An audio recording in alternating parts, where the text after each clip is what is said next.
ఓం నమో వెంకటేశాయ. నన్ను జర్నలిస్టు మూర్తి గారు 2017లో మహా టీవీలో ఉన్నప్పుడు నా మీద దాడి చేయడం ప్రారంభించినారు. నన్ను మ్యాక్సిమం నాశనం చేయడానికి తీవ్రమైనటువంటి ప్రయత్నాలు చేసినారు. అప్పుడు నేను వాళ్ళు అడిగినటువంటి డబ్బులు నేను ఇవ్వలేదు. ఇవ్వకపోవడం వల్ల చాలా రోజుల తర్వాత గత 8 నెలల నుండి తిరిగి నా మీద జర్నలిస్టు మూర్తి గారి ఆధ్వర్యంలో వాళ్ళ టీం ఆధ్వర్యంలో దాడులు ప్రారంభించడం జరిగింది. డబ్బులు ఇచ్చి నాకు వ్యతిరేకంగా జ్యోతిష్యులను అలాగే కొంతమంది క్లయింట్ల రూపంలో ఉండే వ్యక్తులను తీసుకొచ్చి నా గురించి టీవీల్లో డిబేట్లు పెట్టి నా గురించి చెడు ప్రచారం చేయడానికి తీవ్రమైనటువంటి ప్రయత్నాలను జర్నలిస్టు మూర్తి గారు చేస్తా ఉన్నారు. సో ఎంతో మంది కష్టాల బాధల నుండి తొలగించిన నాకు చివరికి నేనే ఒక ఆత్మహత్య చేసుకునేటువంటి మానసికమైన స్థైర్యాన్ని కోల్పోయిన స్థితికి నేను వెళ్ళడం జరిగింది. సో చాలా చాలా చాలా చాలా గత 8 నెలల నుండి సుమారు 15 కేజీల బరువు తగ్గిపోవడం జరిగింది. సో ఇదంతటికి కారణం ఒక వీడియోని మీకు చూపిద్దాం అనుకుంటున్నా. ఆడియో వినాలని కోరుకుంటున్నాను. నువ్వు నాకు మెసేజ్ చేశాక నేను మళ్ళీ మెసేజ్ చేశాను, like you want me to wait అది ఇది అని చెప్తే లేదు ఇక్కడ ఇంకా లేట్ అయ్యేలా ఉంది, ఇది అలా సింపుల్గా కూర్చొని మాట్లాడుకునే మ్యాటర్ కాదు కదా, మళ్ళీ అందులో ఇంకా ఎందుకు రిస్క్ ఫోన్లో మాట్లాడడం అన్నట్టు నేనైతే మెసేజ్ పాస్ చేశానమ్మా.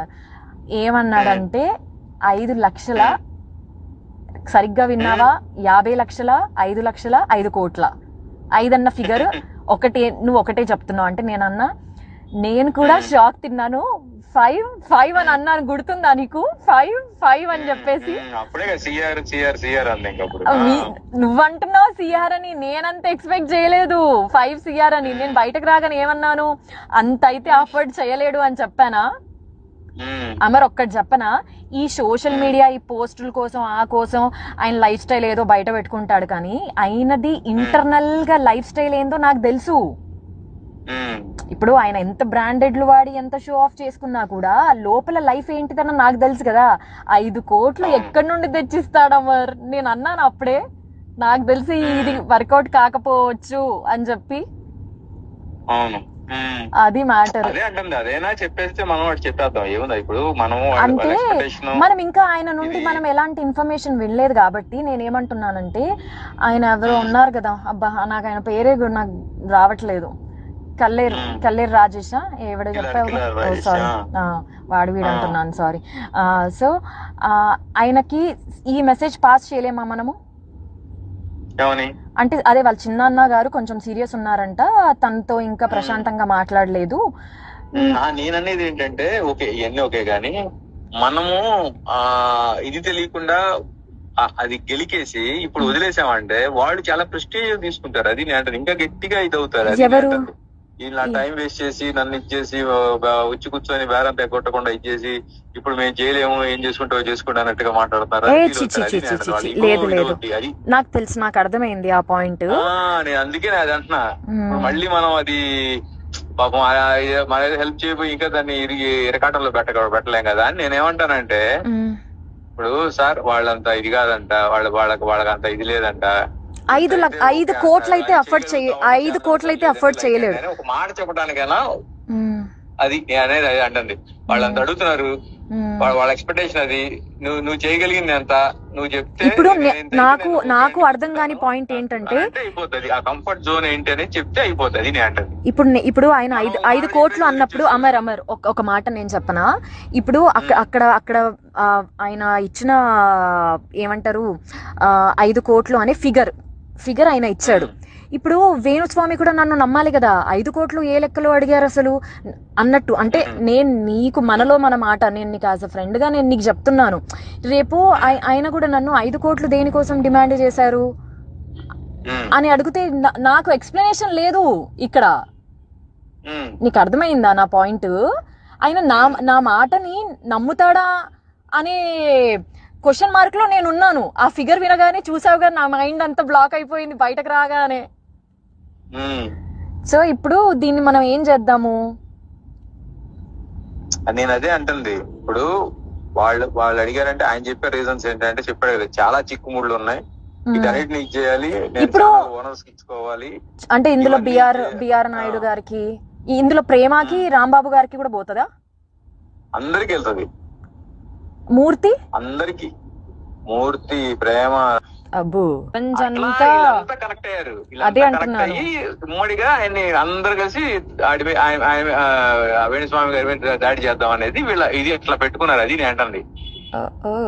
అంత పెద్ద మంది, అందుకే అన్నట్టు చూసావు సో మనీ ఇవి ఉన్నాయండి, చిక్కుముళ్ళు ఉన్నాయి దీంట్లో, ఇవన్నీ తిప్పుకుంటూ రావాలి, ఇవన్నీ చేసుకుంటూ రావాలి అని. అది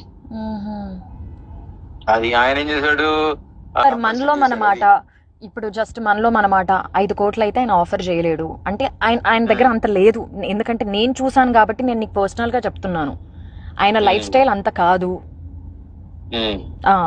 ఎందుకంటే నేను దగ్గర నుండి చూస్తున్నాను కాబట్టి నాకు తెలుసు.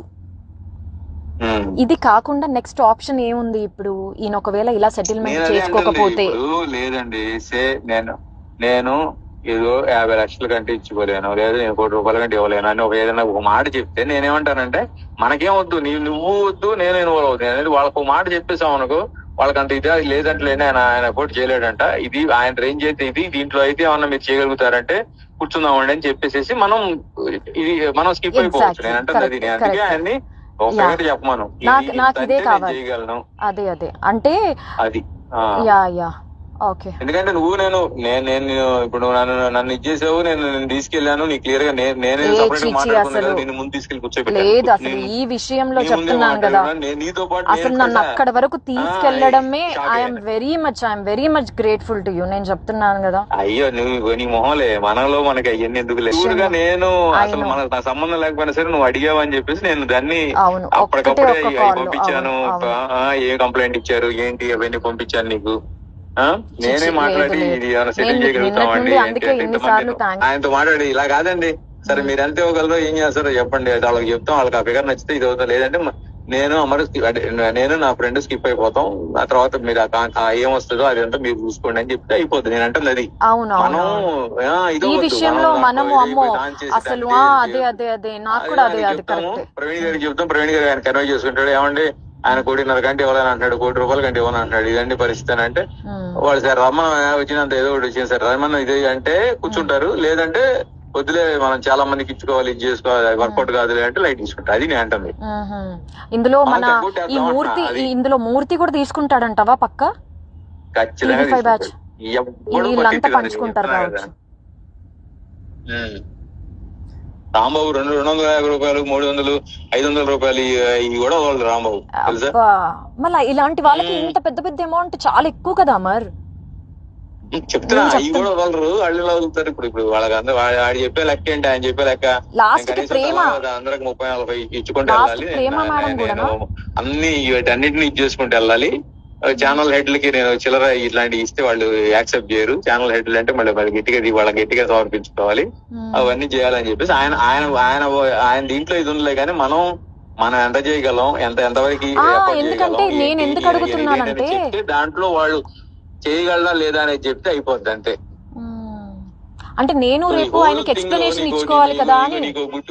నీకు ఒక చిన్న ఇది ఇస్తాను చూడు, వాళ్ళతో మాట్లాడుకొని వాళ్ళతో డీల్ చేసుకుని అప్పటికి నేను కూడా రానంటే రా మరి నువ్వు లోపలికి రమ్మంటే వచ్చే లోపలికి నేను, అవునా కదా? నువ్వు లేకుండా ఎలా నువ్వు కూడా రా, నువ్వు ఉంటే ఇది ఉంటుందంటే సరే నేను ఇక ఒక ఆడపిల్లని ఒకదాన్ని లోపలికి పంపించాను కరెక్ట్ కాదని చెప్పి బాలు వాళ్ళ కోట్లు వేసేద్దాం, ఆయన ఒకటి చెప్పమను, మనం జస్ట్ కన్వే చేద్దాం ఇదని. వాళ్ళు అది ఓకే అనుకుంటే ఇదవుతారు, లేదంటే మనం జస్ట్ చెప్పగలిగాం, నువ్వు నన్ను స్క్రీన్ షాట్ అదేంటది ఆ కంప్లైంట్ కాపీలు పంపించమన్నా పంపించాను, ఆ తర్వాత ఏదో అనుకున్నాం వర్కౌట్ కలిపి మనం లైట్ తీసుకుంటున్నాం. అది నేను అమ్మో లేదమ్మా లేదు ఇక్కడికి ఎండ్ చేసేద్దాం. నేను బయటకు వచ్చినప్పుడు ఏమన్నాను, ఇప్పుడు కల్పించేసి సో అండి తనే చూస్తుంది అని చెప్పేసి నేను వెళ్ళిపోదాం అనుకున్నా యాక్చువల్ గా.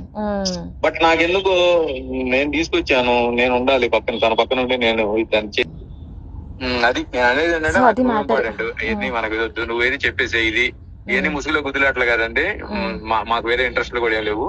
మీరు చెప్తే అదంతా వాళ్ళకి చెప్తాం, వాళ్ళకు నచ్చితే రమ్మంటే ఎల్లండి కలవండి, లేదంటే అవదని చెప్తారు వాళ్ళు, నేను చెప్పేస్తాను అంతే. ఇంతవరకు అయితే మేము తీసుకుంటామండి. ఇప్పటికే మనం కొంచెం అంటే ఎక్కువే తీసుకుని వెళ్ళాం, అంటే మనం అది ఎక్స్పెక్ట్ చేయలేదు కాబట్టి ఏదో సెటిల్ చేద్దాం అన్నట్టు.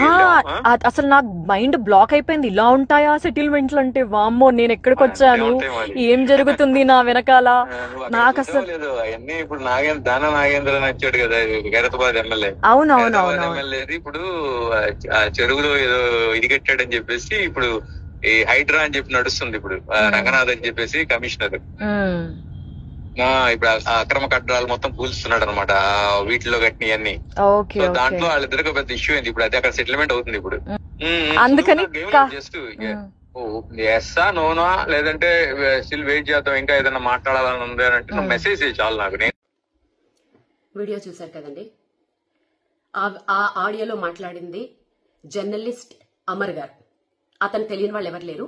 వీరు సీనియర్ జర్నలిస్ట్ అమర్ గారు కాదండి, ఇతను జూనియర్, మూర్తి గారి అనుచరుడు. ఇతను TV5 మహా టీవీ అన్నిట్లోనూ పనిచేశాడు. ఇప్పుడు ఎక్కడ చేస్తున్నాడు ఒకటి తెలియదు, ఛానల్లో ఉన్నాడు, జర్నలిస్ట్ అనమాట.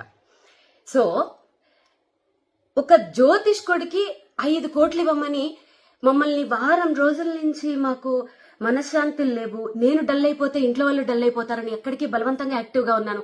ఇద్దామంటే 5 కోట్లు అంటే మాట్లాడండి. నా బంగారం, నా కూతురు బంగారం కూడా అమ్మినా దాంట్లో 5% కూడా రాదండి. ఆఖరికి సూసైడ్ కూడా చేసేసుకుందాం అనుకున్నాను. కాకపోతే సూసైడ్ చేసుకుంటే వీళ్ళు ఎలా క్రియేట్ చేస్తారు తెలుసా? వేణుస్వామి మీద వచ్చిన వాటిని తట్టుకోలేక ఆత్మహత్య చేసుకున్న వీణా శ్రీవాణి అని వేసేస్తారు. నా చావు అలా వృధాగా పోకూడదు. ఈ వీడియో, ఈ ఆడియో బయటకు లీక్ అయిన తర్వాత మాకు ఎలాగో థ్రెట్ ఉంటుంది. వాళ్ళు మమ్మల్ని ఎలాగో చంపేస్తారు. ఆ చంపేసేదేదో వీళ్ళు ఇలాంటి వాళ్ళు అని బయట పెట్టి ఇంకెవరు మా వల్ల ఒక ఇద్దరైనా సరే ఈ బ్లాక్ మెయిల్స్ దీంట్లోంచి, ఇది ఇండైరెక్ట్ మర్డర్ అండి. ఇండైరెక్ట్ మర్డర్ తెలుసా? 5 కోట్లు కట్టలేక పరువు కోసము చచ్చిపోతే ఎవరండి బాధ్యులు? ఎవరు బాధ్యులు? దీంట్లో నాకు విచిత్రమైన విషయం ఏంటంటే, ప్రేమ గారు అంత డీసెంట్ జర్నలిస్ట్, ఒక ఆడపిల్ల అమరు చెప్తున్నాడు చూడండి, దాంట్లో ప్రేమకు కూడా వాటా ఉంది. రాంబాబు గారు, TV5 రాంబాబు గారు ప్రతిరోజు నాకు మెసేజ్ పెడతాడు, ఆయనకు కూడా వాటా ఉంది, ఇంకెవరెవరికో వాటాలు ఉన్నాయి అని చెప్తుంటే నా ఫ్యూజులు ఎగిరిపోయాయండి. పెట్టుకోండి, ఇంకేమన్నా పెట్టుకోండి, మేము ఇంకా ఏమీ చెయ్యలేము. ఇది మా మరణ వాంగ్మూలం అనుకోండి, ఏమన్నా అనుకోండి. వీళ్ళు మానసికంగా కూడా, వీళ్ళకి ఎన్ని ఫేక్ అకౌంట్లు ఉన్నాయో తెలియదు గాని, నేను మొన్న జర్నలిస్టుల మీద పెట్టిన వీడియో కింద ఎన్ని ఫేక్ మెసేజ్లు, ఒక 100 వాళ్ళు ఫేక్ పెడితే ఒరిజినల్ వాళ్ళైనా కొంచెం అవుతారు కదండి, వాళ్ళు కూడా పెడతారు. మెసేజ్లతో కూడా నన్ను హింసించేశారు. అసలు నేను ఎప్పుడు నా మ్యూజిక్ వరల్డ్ నుంచి బయటికి రావడం మీరు ఎప్పుడైనా చూసారా? ఎందుకు వచ్చారో అని అడుగుతున్నారు. ఇప్పుడు ఆడియో అర్థమైందా? మా దగ్గర ఇంకా చాలా సాక్ష్యాలు ఉన్నాయి. మా మనిషి కిలారు రాజేష్ అనే వ్యక్తి జూబ్లీ హిల్స్ క్లబ్ లో పెట్టిన మీటింగ్ అది. మా దగ్గర ఇంకా సాక్ష్యాలు ఉన్నాయి. ఆయన సెక్రటరీ జూబ్లీ హిల్స్ క్లబ్ కి, అక్కడ పెట్టిన మీటింగ్, అక్కడికి వెళ్ళింది నా పర్సన్. ఇంకా మా దగ్గర చాలా సాక్ష్యాలు ఉన్నాయి. అప్పటి వరకు మమ్మల్ని బతకనిస్తే మేము ఇంకా బయట పెడతాం. ఈ వీడియో చూసిన తర్వాత మాకు జర్నలిస్టులే సపోర్ట్ చేస్తారా, బ్రాహ్మణ సంఘాలే సపోర్ట్ చేస్తాయా, చదువుకున్న వాళ్ళు సపోర్ట్ చేస్తారా, పోలీసులు సపోర్ట్ చేస్తారా, లాయర్లు సపోర్ట్ చేస్తారా? మీరు దీన్ని సుమోటోగా తీసుకుని, ఒక ఆడపిల్ల అనుకోండి, ఒక ఫ్యామిలీని అనుకోండి, ఇలాంటి 5 కోట్ల జ్యోతిష్ అని చెప్పినందుకు 5 కోట్లు మీరు డిమాండ్ చేసి బ్లాక్ మెయిల్ చేస్తున్నారంటే, మీరు మిగిలిన వాళ్ళ దగ్గర ఎంత చేస్తున్నారు? ఎంతమందిని చంపేస్తున్నారు మీరు? మేము చచ్చిపోయినా పర్వాలేదు, ఈ కేసుని ఎవరైనా సుమోటోగా తీసుకుని మమ్మల్ని కాపాడితే మేము నెక్స్ట్ వీక్ కూడా బయట పెడతాం. లేదంటే ఇదే మా ఆఖరి వీడియో అనుకుందాం. ఓం నమో వెంకటేశాయ.